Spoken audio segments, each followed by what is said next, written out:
Well, let's get into the weekly segments then. Why don't we? Same three as last week. Same three as there will be every week for the foreseeable future. Yeah. Cock of the walk, winner, chicken dinner, rotten egg. And I can just start, with the cock of the walk. My cock of the walk this week is Jason Tatum, who is almost definitely going to play tomorrow night against the Mavericks, which will be his return game. First game back since tearing his Achilles in the playoffs last year against the Knicks. It'll be just shy of 10-month recovery window, which is very, very impressive, why I wanted to give him a shout-out. So maybe it's a little premature because who knows, maybe he comes back and he looks horrible. Or maybe he doesn't play and then this whole segment is just moot. No, because if he doesn't play Friday, he's playing whenever their next game is.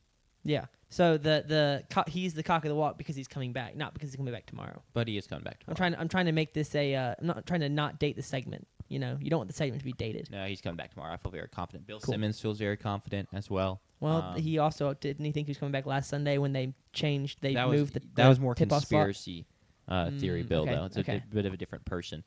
Basically, Shams initially reported he's playing tomorrow night, and then he tweaked it to say he's available to play tomorrow night. It's up to him, and that tells me if it's up to him, he's playing, because that's just kind of. I mean, he literally is coming back in under 10 months.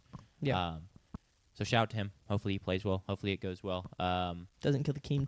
Doesn't kill the team. Kim. Can't wait to watch. I will be tuned into this game for sure. But shout out to Jason Tatum on that. Any thoughts? Or I'll keep rolling. I wonder how it's going to go because it makes me think of, for whatever reason, when Jordan returned from baseball and he played that one season with Chicago. He joins mid-season with Chicago. A little different because he was off for almost nearly 2 years at that point. Yep.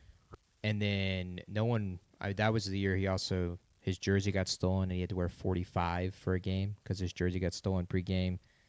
And then he lost that series to Shaq in the Magic in the first round.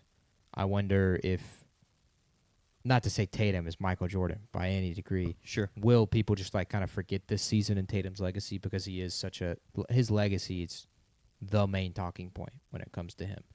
And he clearly shows that by trying to clip farm when he wins a championship. Yep. So I wonder how this season will be potentially held against him, or will it boost his legacy? Because like you said, hopefully he doesn't, or Sanders was saying, hopefully he doesn't ruin the Team Kim and stuff like that because they are playing really, really good basketball this year.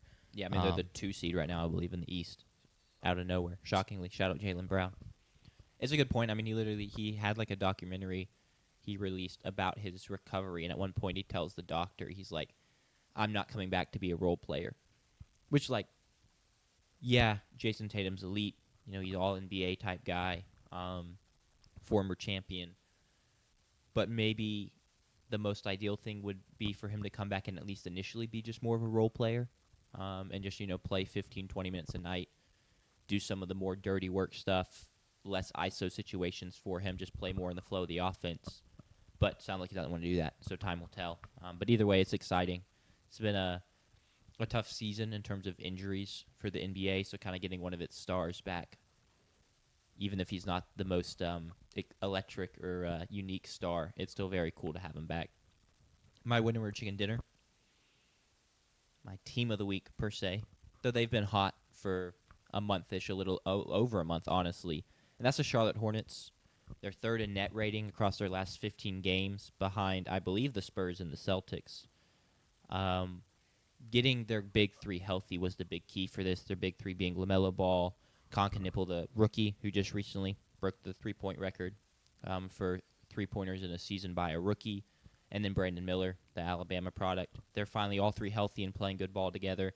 Moussa Diabate in the front court. The Moose is loose. Has been a huge addition. And I think they're like 20-2 this season with their starting five all playing together, which is just electric.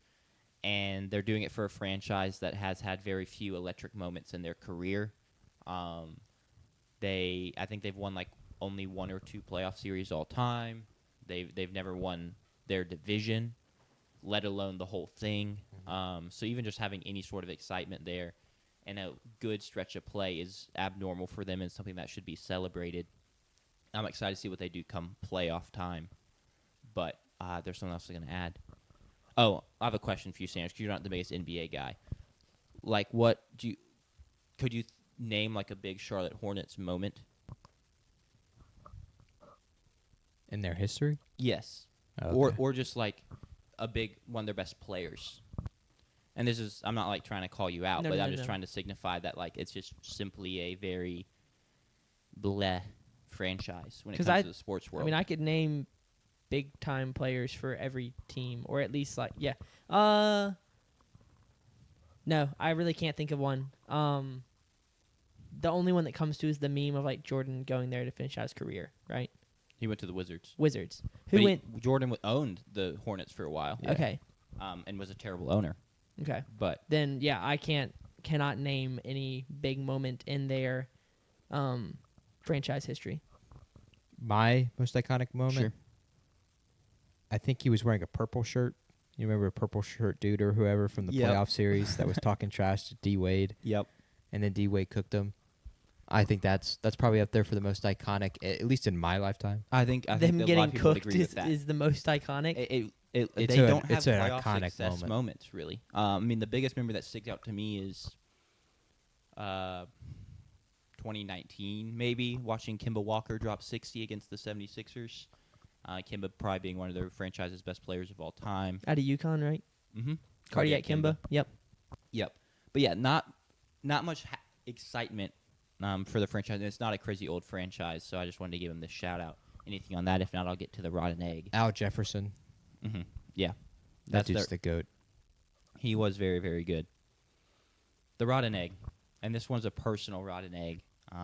So hopefully I don't get too Yeah, worked when up. you said this, I was like, I hope we don't get a little bit too spiteful here because I know you've got a personal vendetta now.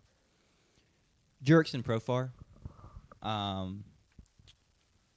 What a dumbass. I think is probably a pretty Yep. kind way of putting it, honestly. Second straight season he's been suspended for steroids. Plays outfield /DH for the Atlanta Braves, though plays in the very loose sense because he was suspended for 80 games last year, and since he's a repeat offender, he's going to be suspended for all of this season. He basically just dropped off the face of the map, face of the earth, since being suspended. He was with the Netherlands for the World Baseball Classic and just like disappeared. Didn't like want to face anyone. Didn't want to take any accountability. So he's just gone. He signed a 3-year deal with the Braves. He got only $5 million of it last year because you don't get paid when you're suspended. Obviously, he'll make no money this season. And if the lockout happens next season, like most people expect, he may not make any of that money either. And so he threw a ton of money down the drain. Yeah, $16 million per year, which in the MLB that's a substantial Yeah, amount I mean- of money. And for a guy, too, that finally had his career year the year before signing with the Braves and the Padres.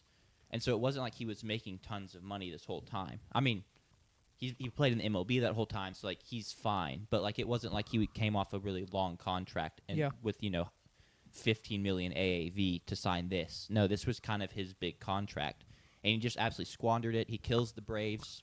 He was the Braves' big offseason acquisition. When we signed him, he was like the first time in a minute since Marcell Ozuna really that we signed a big bat in free agency. And because he can't stay away from steroids, we don't get to see any of that, any benefit of that signing on the field. Very frustrating. I would love Very to know. stupid from him. Do we think that his career year with the Padres was he on steroids, and that's kind of where that came from? Because it's kind of hard to believe that when a guy has now gotten caught twice in 2 years, just after his career like peaks, that it wasn't due to. See, your logic makes a lot of sense, and it definitely could be the case. I will say I find it hard to believe he got through a full season without getting caught. That's fair. That's fair. He made some swing changes before that year with the Padres that I think helped. I do wonder, maybe the thing I can think of is he wasn't necessarily taking steroids throughout the season with the Padres, but maybe he like took them in the off season to like really bulk up and like hit the gym really hard, and then stopped before the season started and kind of got some of it out of his system. But it still like I said, helped him bulk up. I don't really know if that's how that works. If that's these are just we're plausible. just throwing out theories. Just I have a theories. theory of oh yeah, boy, he- let's hear your theory. he is now getting paid the big money, $16 million a year, and he felt the pressure to live up to that Sure. expectation. That's Good also theory. possible. Good theory. It I is- have another theory. Someone spiked it. He didn't even take it intentionally. It just happened twice. Well, last season Mm. that's what he claimed. Right, right. And That was a joke. but I think he was taking That's what- something that like pregnant women take. or something like that. So it's kind of like I don't know if you like just stumbled into that Yeah. one. He was saying some kind of testosterone this time. Yeah. But 5 days ago, before the news broke, he was asked like, "Have you taken the necessary measures to make sure this doesn't happen again?" And he was like, "Yeah, I have." I know what's going in my And body. it's like, okay, well, you do know what's going in your body this time because you clearly are just cheating. Yeah.